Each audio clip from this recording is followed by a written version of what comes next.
Hello everyone, welcome for joining us. We'll just wait for a few more people to come on in and then we'll get started.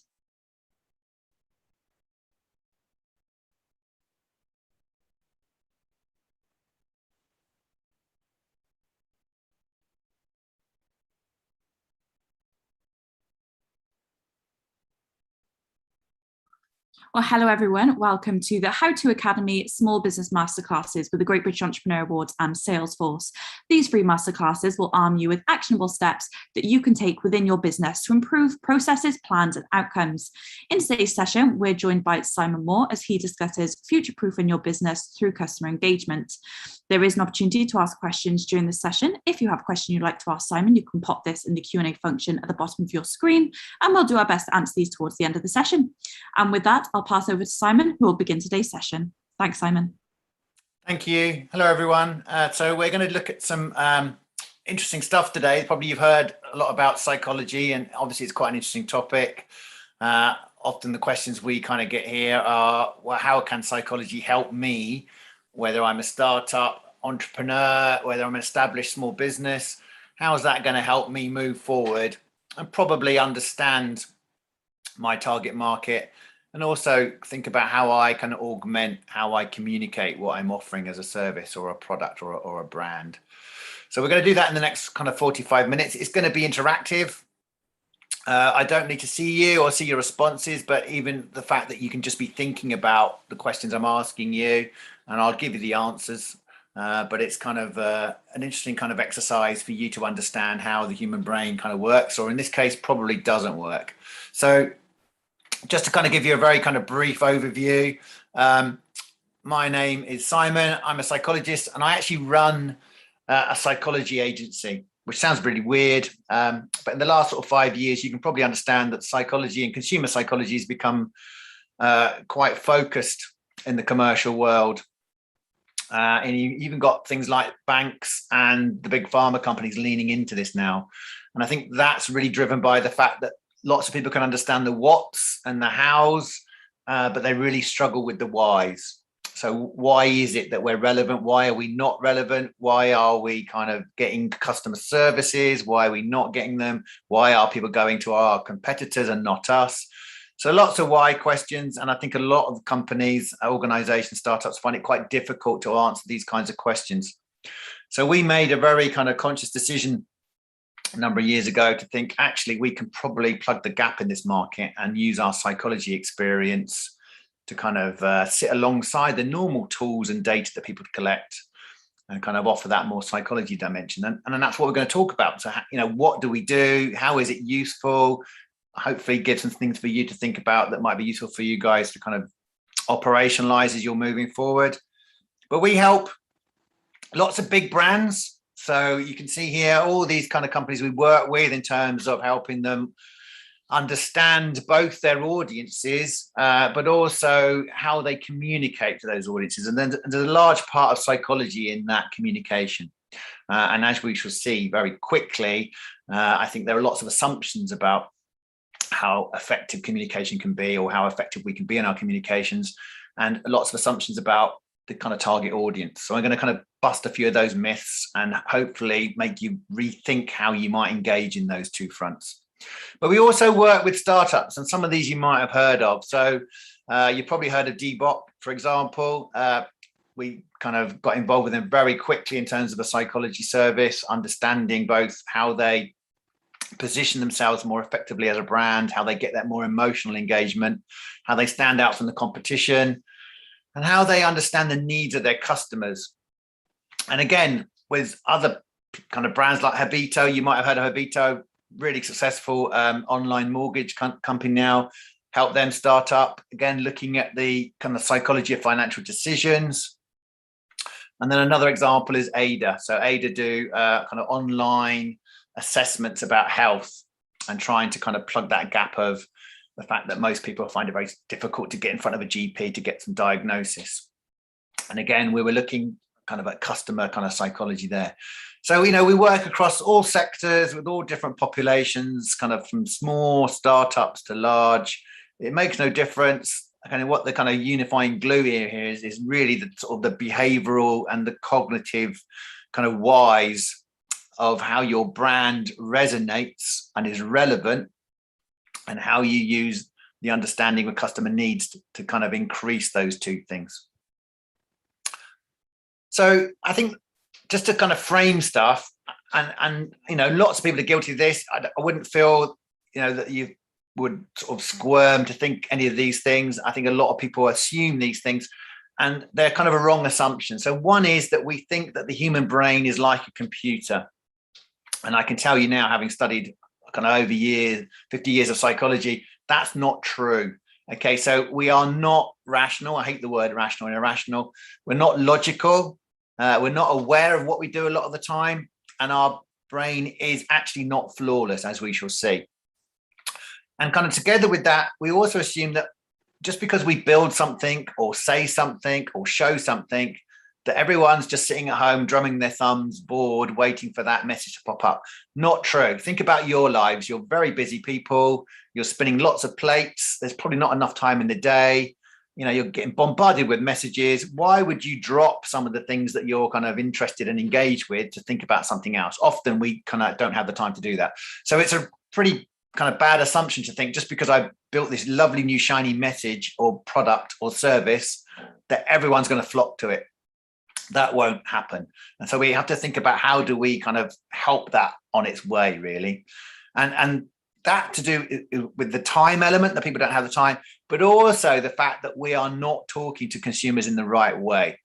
Okay, so we assume because they want facts and figures and prices and quality, these are all the things that get that initial engagement and make us stand out. What we know from consumer psychology is that's not true. And that sounds really shocking, doesn't it? That price does not really initially engage people.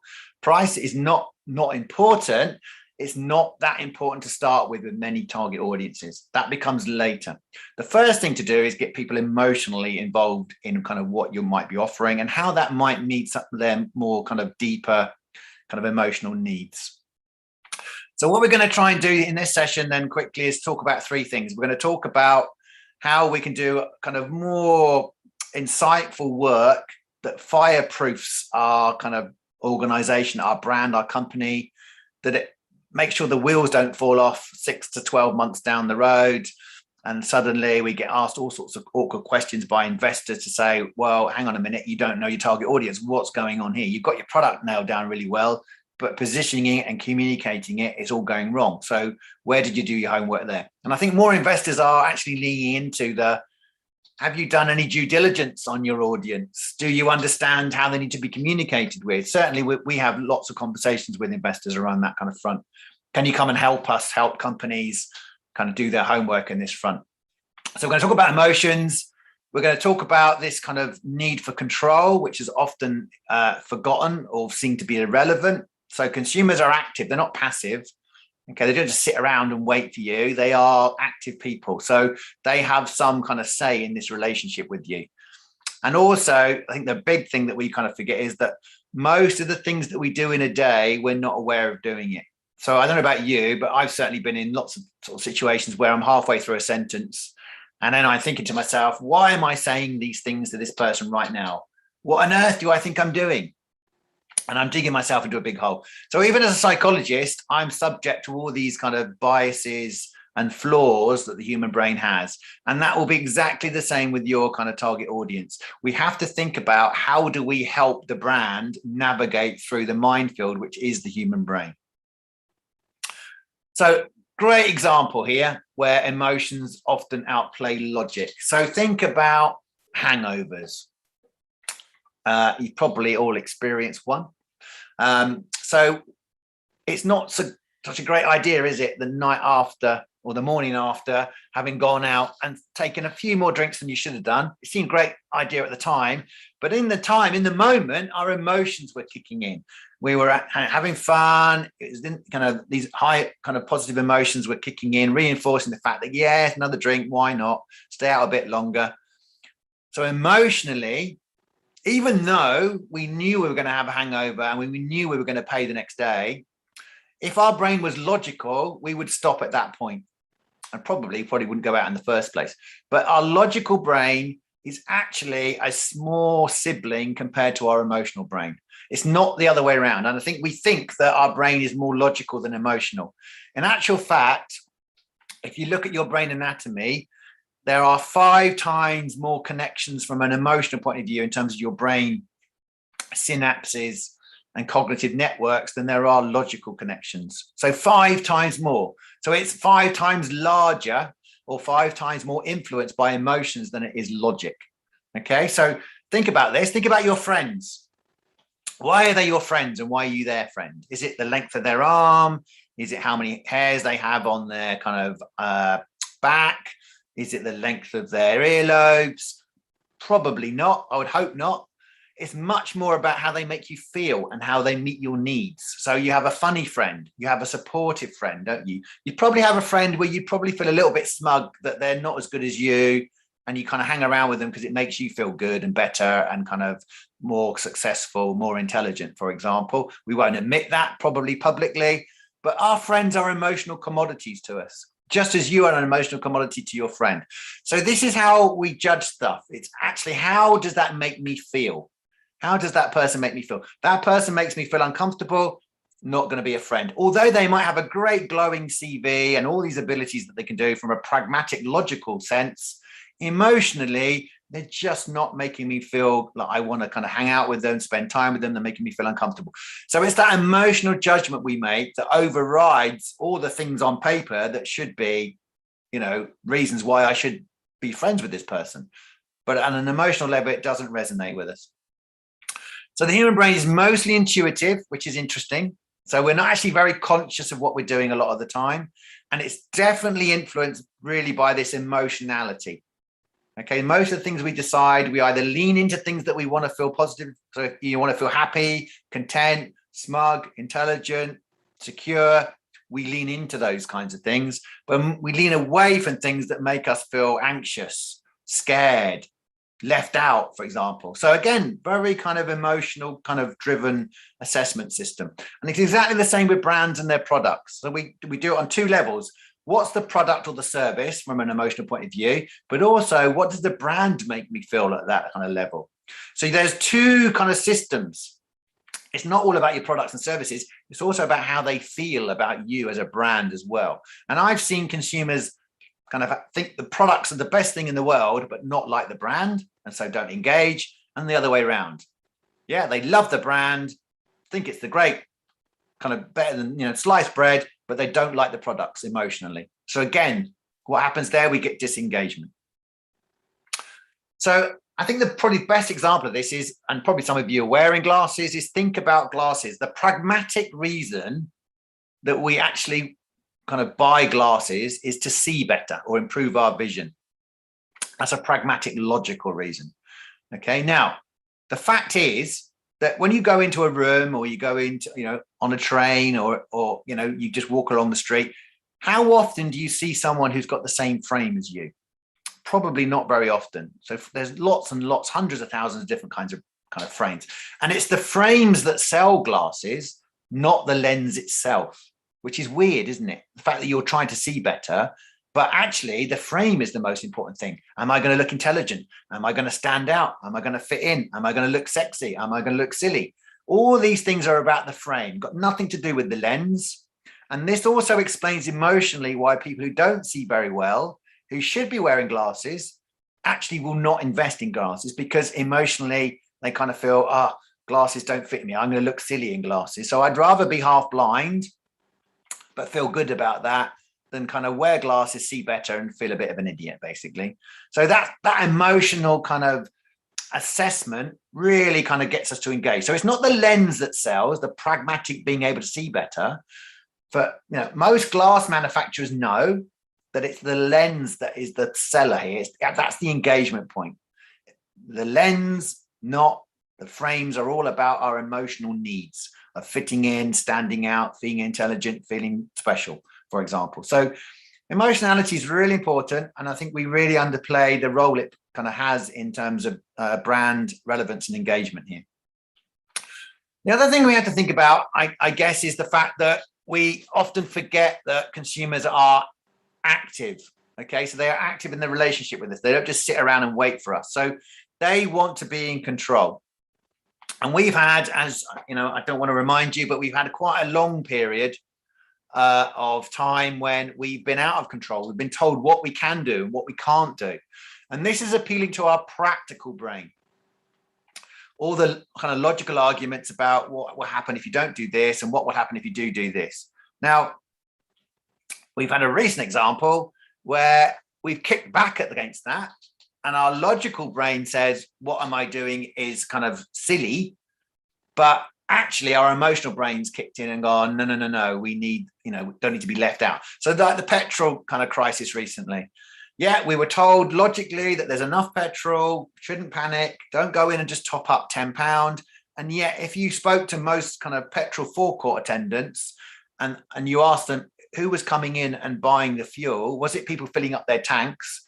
They would actually say, no, 80% of people who are coming in during that crisis were literally putting about 10 to 15 pounds worth of petrol in their tank. They were literally topping up to make sure they had a full tank. They weren't empty. They were pretty full with petrol. They just wanted to be maximum full. So again, demonstrating the emotionality of kind of illogical behavior here. We've got enough petrol. We were told not to bother because you've got enough. There's enough around. If you go in all the time and start draining off, then we're going to be in problems. And people didn't listen to that logical argument. Emotionally, they felt, what happens if we run out of petrol? What happens if I run out of petrol? I've got lots in the tank, but it could all go. I need to top it, keep topping it up. So that emotional kind of side of the brain is overridden the practical and explains kind of lots of these things that humans do that we kind of think, what on earth are people up to? Okay, so emotionality is really, really kind of influential. And I suppose I best frame this with an example of imagine going on a blind date. Okay, so you turn up at the restaurant. The first thing you're relieved when you see your blind date turn up. Thank goodness, I'm not going to be left on my own. And then what happens when your blind date starts kind of talking about how great and wonderful they are in the next 20 minutes? So you sit down and then they just give you a long speech about all their abilities and their kind of achievements and their success, what they've got planned. I don't know about you, but after about 15 minutes, I'm thinking I'm not going to go on a second date with this person.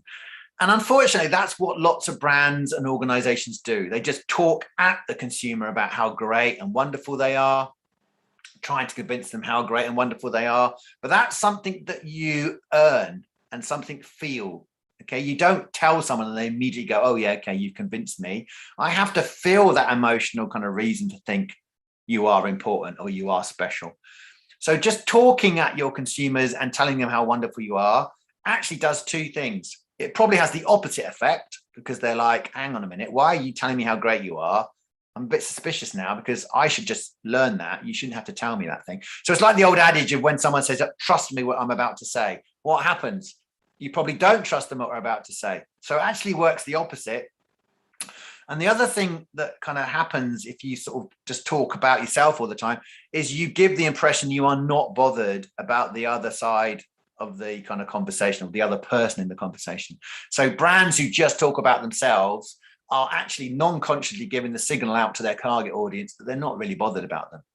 And yet brands who do engage with their audience and ask them what they like and what they're interested in actually get more buy-in and they get longer term relationships with their customers.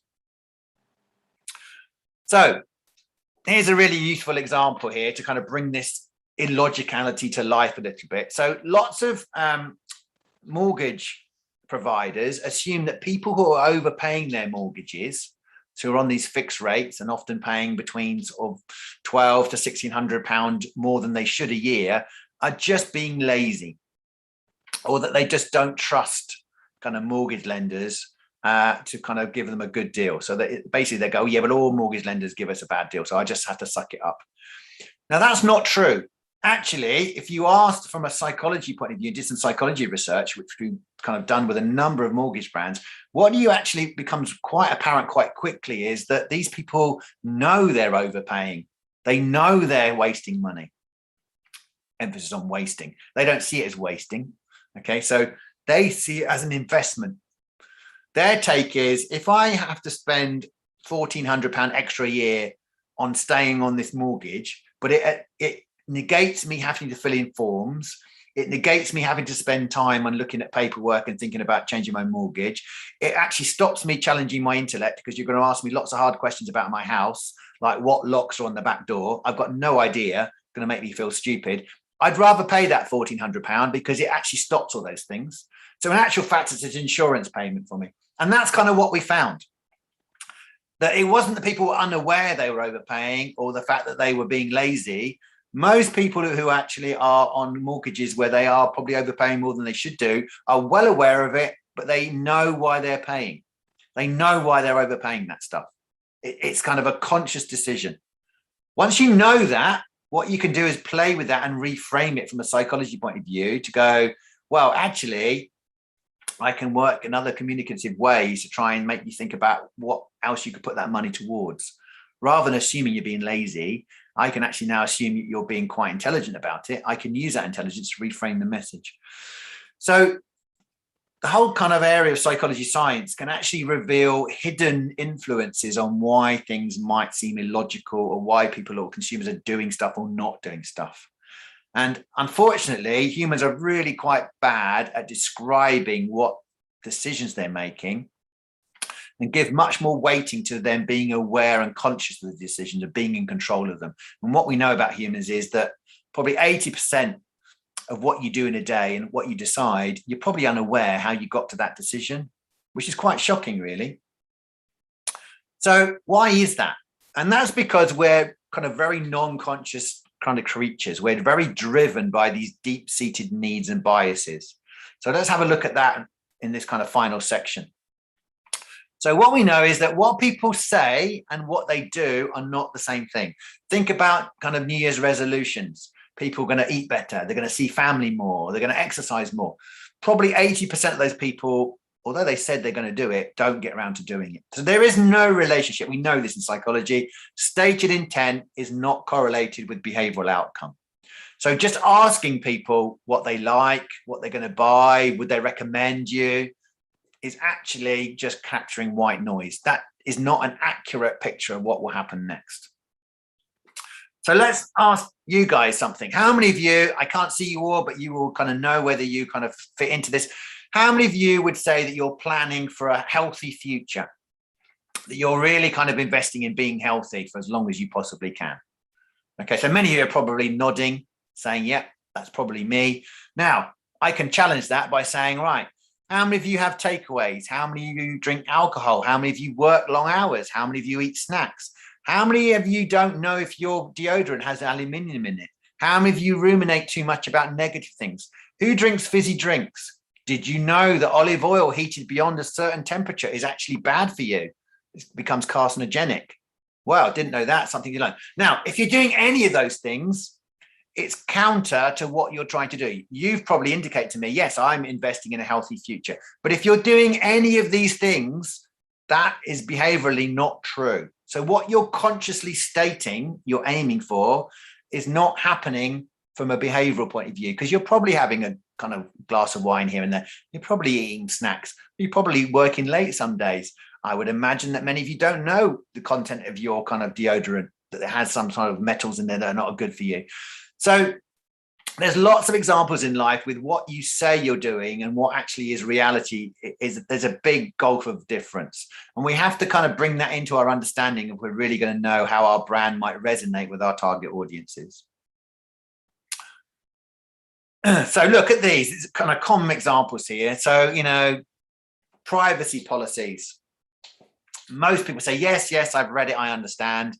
Actually, when you follow and look at what they do, not even 1% of them actually read through the whole of the privacy policies, which is quite shocking. And then 93% of people said they would stick to their main supermarket for their main shop. Only a third of those actually did in the next 3 months. So lots of examples of showing you that if you just listen to what people tell you, you're going to get into trouble, because that is not an accurate picture of what reality is. So we need these kind of deeper methods to actually get underneath what people are saying and actually think about what they're feeling, because the feeling part is going to what drives what they do next in terms of their decisions or their behavior. It's not what they say to you, it's how they feel about something. So we kind of helped Ada Health.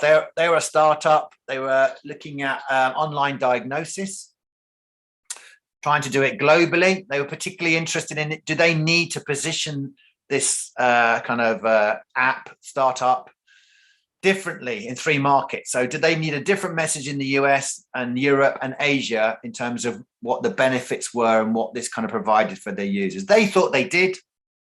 Their research from surveys and interviews suggested that you would need different messages, different positioning in each of those markets. That sounded quite expensive to them because they'd have to have 3 different activities.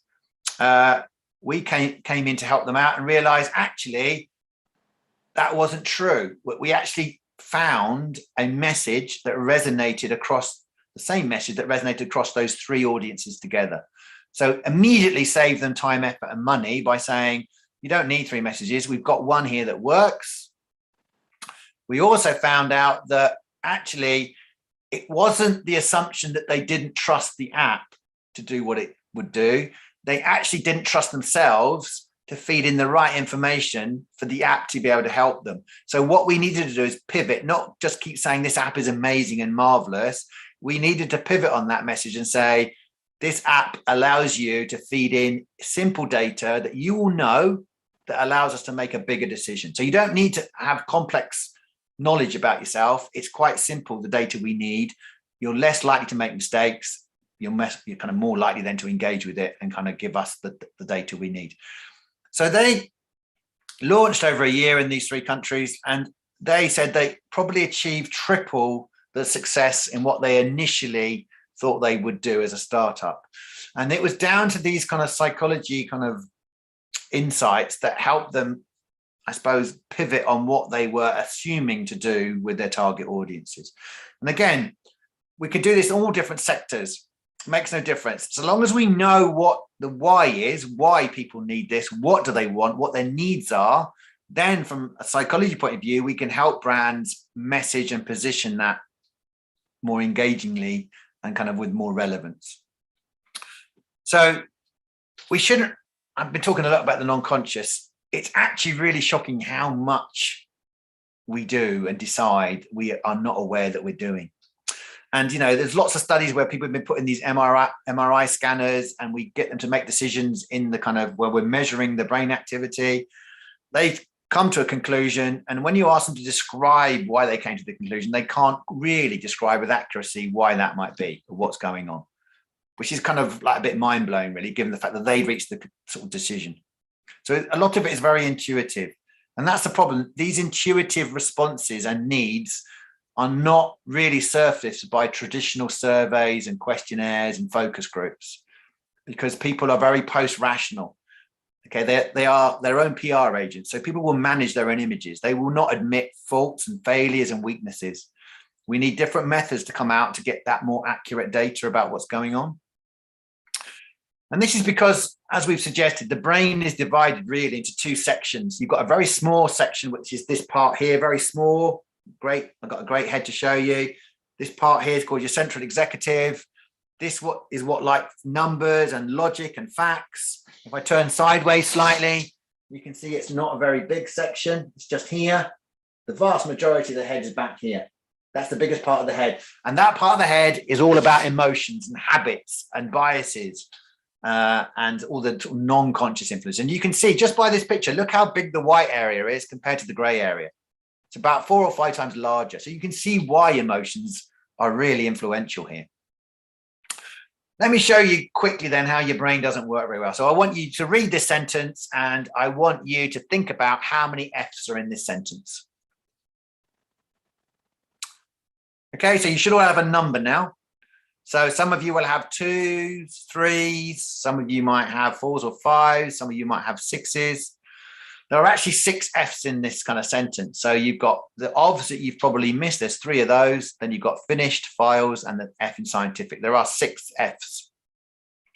I would imagine that not many of you got 6. Okay, now, which is quite shocking really, isn't it? Because I've given you a really finite, I've given you one sentence, a really small piece of information, and I've given you a very specific task, find the F's in a very limited set of data. Now, is that true with your target audiences? Do you give them a small piece of information and give them an exact thing to do? You don't, do you? You give them lots of information and you really leave it up to them about what they're going to decide or kind of perceive from that information. So you give them loads of descriptions on websites, loads of product stuff, reviews, deals, loads of information to think about, and you leave it over with them to think about how they interpret that information. So you can see, if I can show you that your error rate can increase even with a very tiny piece of information, and your brain doesn't work very well, imagine the error rate and the things that will be judged to be wrong, irrelevant, kind of unengaging from all the stuff that you produce and you send out there, whether it's in the digital space or in the physical space, that is open to misinterpretation from your target audience. It's huge. And you can see why people get underwhelmed by marketing campaigns, digital kind of creations, because they build it, it looks lovely, and yet people don't engage with it as much as they would like it to. And that's because they haven't done their homework in terms of the psychology stuff. What they probably do is all these very pragmatic segmentations of their audience. What's in their basket? What's their age? I might do a quick persona. Yeah, but these are all labels. These do not tell you why someone does something. Looking in their basket does not tell you why they do what they do. It just tells you what they bought. There's no clue there on what drives them, what their needs are. The same as their age. Yeah, there's no difference there in terms of their needs. Okay, so someone in their kind of teens has just as many and varied needs as someone in their kind of late 60s, 70s. It's really artificial, actually, kind of, I suppose, labeling up people like millennials and kind of Z generation and kind of, you know, midlife. Humans are humans, and needs are just as prevalent in teens as they are in people in their 20s, 30s, 40s, 50s. If you actually artificially kind of condense people into these kind of easy groups that are labeled by age or gender or country, it might be easy to do that, but it gives you no data that's useful, because actual fact, you're giving yourself more of a headache because you've now got more groups to consider, when in actual fact, there's more similarity between those on a psychology level than there is difference. And what do we mean by that? Okay, so have a quick look at this picture. And if I could send you to this picture now, have a think about where on the picture would you like to be? Okay, so if you go there right now, where would you like to be? So I don't know about you, it's kind of quite bright, it's quite cold, a bit damp. Probably many of you are thinking about this area here. I quite like to be in the sun, maybe the cool kind of water lapping at my feet. That looks great. I quite like that. Some of you might be thinking about being up here. I kind of want to be on the, you know, on the hill, looking out, enjoying the view. So that's kind of down to me. So I've described two very different need group people here. So the people who want to be down here are quite kind of hedonistic, should I say. Okay, so they want immediate rewards. They want the positives. They want the now. I want to feel the sun now. I want to feel the cool water now. I don't want to wait. I want it right now. Give it to me right now. Whereas the people on the hill have a slightly more long-term kind of outlook in life, okay? They're looking to see where this might lead. What opportunities suddenly open up if I go and explore the hill? Where might it take me? What opportunities might open up to me? Very different to the people down here. And yet there's a third group of people in humans, and they are all about risk. And they are literally focusing in on this big shady area here. I'm not going anywhere in that water until you tell me what's in this kind of bit here. Is there something nasty lurking in there? I don't know. You haven't told me. I'm not getting in here until you tell me what this shady bit is. And that's the thing we forget, that many humans are driven by anxiety and the need to sort of solve problems before they lean into the positives. And this is what brands do. They sell all the positives, going back to my example about a blind date, all the great things about them, all the things that you're going to get immediately. Well, actually, on a crude kind of division of humanity, you're only really appealing to a third of the population. You're only appealing to those people who want things right now. You're not appealing to the people who are all about risk, and you're not appealing to the people who are all about long-term investment opportunity. You're going to need a different message with them. So think about this when you're thinking about your audiences, about what do they need? Do they need something immediately to make them feel good? Is it about making them feel smug or intelligent or included quickly? Do I need to tell them what the risks are? Because actually that's what they're really bothered about at the moment. And if I can show as a brand that I've thought about their concerns, but I've got all the solutions, that's going to be really smart, because these people are going to go, oh, you're speaking my language now. I had those concerns and you've got taken them away from me because you've thought about how you as a brand meet those concerns. Or is it about positioning your brand in terms of long-term gains? Opportunities. What's going to happen if this person in the long term engages with you as a brand?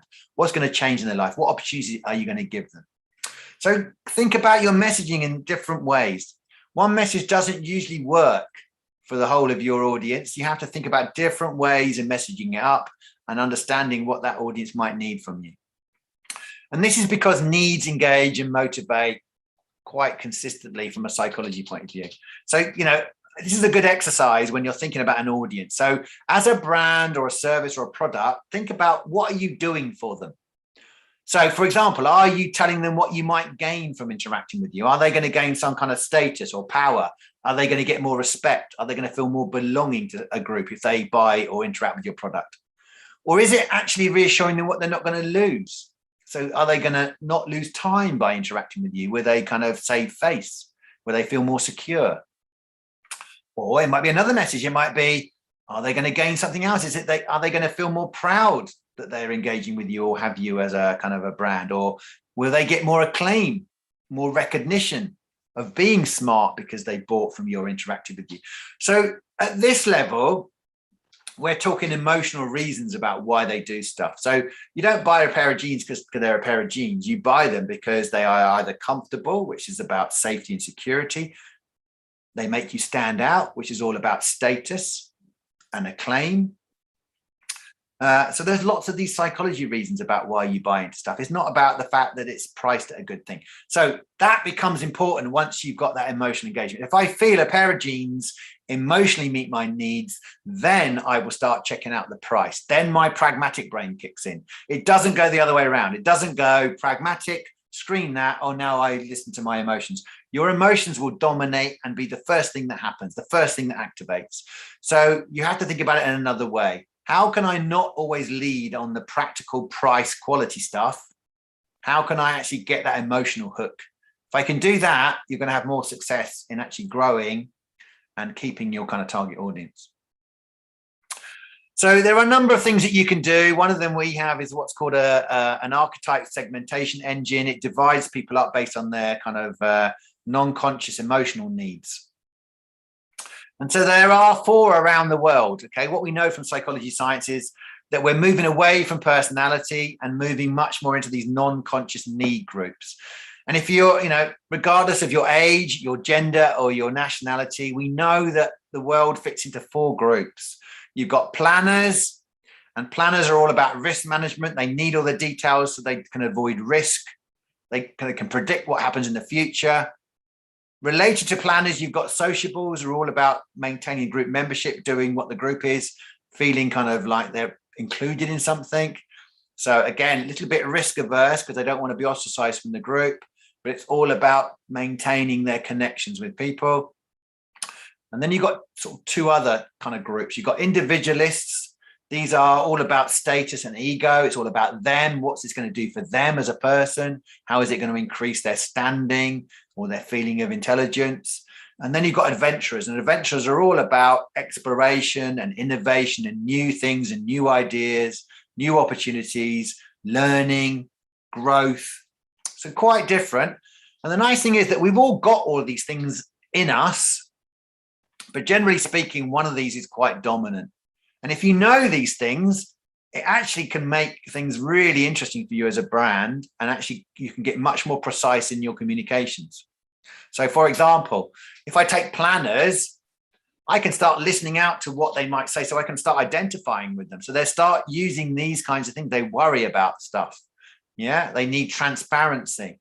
They want honest communications. They don't care if it's bad or good. As long as you're open about it, then they can talk to you about it. So they like words like safe and secure and predictable. If you start using words like new and creative and innovative with them, you're going to lose the planners. They're going to start getting worried because that creates a risk for them. Whereas if you use innovative and new and creative to an adventurer, Now you've piqued their interest, because that's what they're all about. They're all about this kind of innovation, stuff like that. So it's a new way of looking at stuff. And we've done this with a number of brands, both new and old, and actually effectively increased either their sales, their click rates, their kind of like retention rates, or actually reduce their churn rates by knowing who am I talking to and how do I position myself against that person. So there are things that they can do. If you know these things, they can, do they check return policy before they do anything else on the website? Well, they're probably a planner. Do they subscribe to the offers or the newsletter quickly? Well, they're probably kind of a sociable. Do they churn when they get delivery information sent to them? Well, they're probably an individualist, because they don't like the detail. They just want to get on with stuff. So there are lots of clues about behavioral output that I can use in terms of what they do with you, whether it's online or offline, to know how to have better conversations with them. And we did this for Ted Baker. We looked at all their kind of US and UK customers. We screened them on these archetypes. We found they had 3 archetypes. And then what we did is we worked on the copy of all their things, like the pair of boots or their shirts or their belts. Still had 1 page for each item, but in the copy, in the description of those items, we put 3 lines that appealed to those 3 different archetypes that we found. All of a sudden, over a year, our version of that kind of description got 50% more sales conversions than their original version that they kind of came out with. And they'd never had, I had to ask them 3 times about this. I said, did you say 15 or 50? They said 50%. And that was simply based on the fact that we used our emotional understanding of the customers to reposition the products to meet these emotional needs. We didn't change price. We simply reworded stuff to make it more emotionally relevant to them. So how do needs create bias then? I'm going to end on this now. So our brain is very much weighted towards threat. It's not opportunity. This is what makes me interested when brands sell all the positives, because you can talk about how great and positive you are until the cows come home, but actually you only got to think one perceived piece of threat completely outweighs opportunity. Think about your relationships. Think about those of you who have partners and you've done 3 nice things and you're feeling quite smug. And then unbeknown to you, you do one thing that's quite irritating. What happens to your 3 nice things? Do they get banked or do they evaporate? They evaporate, don't they? Suddenly, for no reason, and it's quite unfair, the one niggly thing you've done has completely outweighed all the positives you've done. And that's because our brain is really biased towards negative information. And you have to bear that in mind as a brand. So for example, when we've helped travel kind of companies, produce their kind of websites, what do you find? When you go for holidays, you get asked to pick stuff that you want, don't you? Do I want any of these things? Okay, now I've just demonstrated to you that there are a group of people in an audience who are more bothered about risk. They're not interested in the positives. On this site, for example, they might be bothered about, are there children there? Is there allowed disco in the hotel? I don't have any chance here to get rid of it. All I can choose are the positives. I'm going to go to another site. And that's what happens. So what we did for these guys was we had 2 kind of versions of the website. We identified quite quickly by using pictures that they clicked on, whether these people were opportunity, so what positive, or were they risk averse. And the risk averse people had, what do you not want at a holiday? They could then choose, I don't want children to be there. I don't want to be too near the sand, and I don't want a disco. All of a sudden, conversion rates went up by 60% for that particular target group, because now we're talking their emotional language. I don't want to choose stuff because that doesn't eradicate my anxieties. I still don't know. Just because I choose a seafront and a swimming pool, I don't know if kids are still there or not. If I can choose no kids, I'm completely calm now. Now I'm going to listen to you on the positives. And this approach can work with advertising as well. So we worked a lot with car brands about how they position stuff in terms of their advertising. So if you look at the top 2 pictures, these 2 pictures would really appeal to adventurers, the sense of where am I going, where am I exploring, new kind of opportunities here. They are not going to appeal to planners. Planners going to be like, what happens if I break down in those 2 areas? How the hell am I going to get down What happens if I have no, where am I going to get petrol from? Doesn't look like there's anywhere nearby that I could get any help from. Not interested. Whereas planners will lead into the bottom pictures. And we've demonstrated this. They want to know the details of the car. How much room has it got? That's a really important feature for a planner. Can I get the dog in there and the suitcases and all the kids? And I can see this very clearly from this very simple picture. Now, you've met all my needs as a planner. Great. I like that car. It looks really spacious, for example. So really interesting what you can do quite quickly if you do your homework and understanding what drives your target audiences.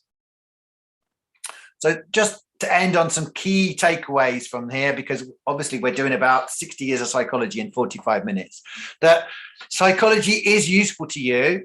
And I would, I can't say how important it is to invest in some understanding, some insight before you march away into this. I've got a great idea and I've got a great product.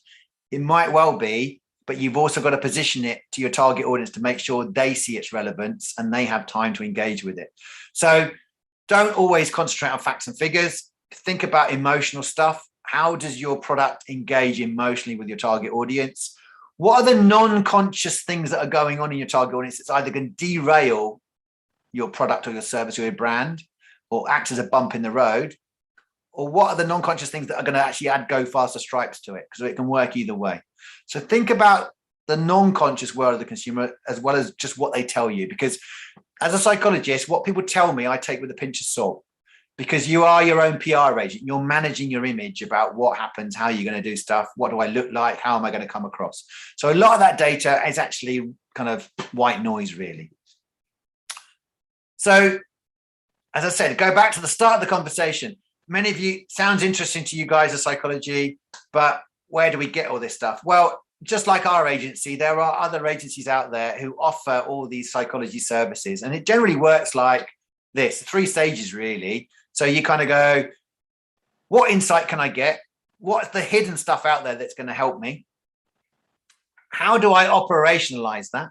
So then, you get the psychology insights. You then work with the marketing or the digital people or the salespeople to, what does that look like? What does that mean in terms of sales? What does that mean in terms of a picture on a website?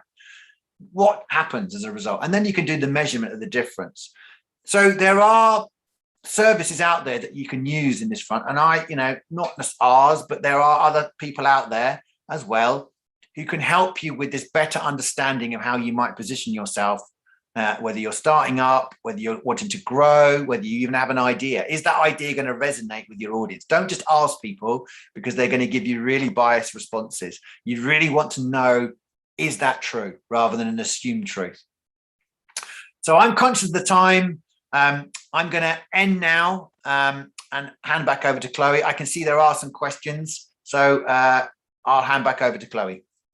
Thanks, Simon. Yes, we've got quite a few questions in. As I said, we're conscious of time, so we'll try and get through maybe 1 or 2.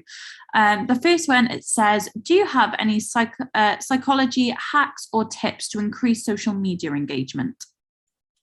That's a good one. And again, I think probably, given what I've just said, is we should stop talking about ourselves as a brand and how good we are as a brand. If you want to get engagement, so think about a conversation. If I just talk about myself and how good I am, and that includes on social media, where does that allow the other person to interact with it? What are they getting from it? They're not getting anything. They're just getting a kind of this is a sales thing. If I ask questions on social media or try and get more inclusion from reaching out, trying to get that better understanding from them, I'm going to get more engagement from them because they see it as a two-way thing. So it shouldn't be a static, I'm just going to tell you something.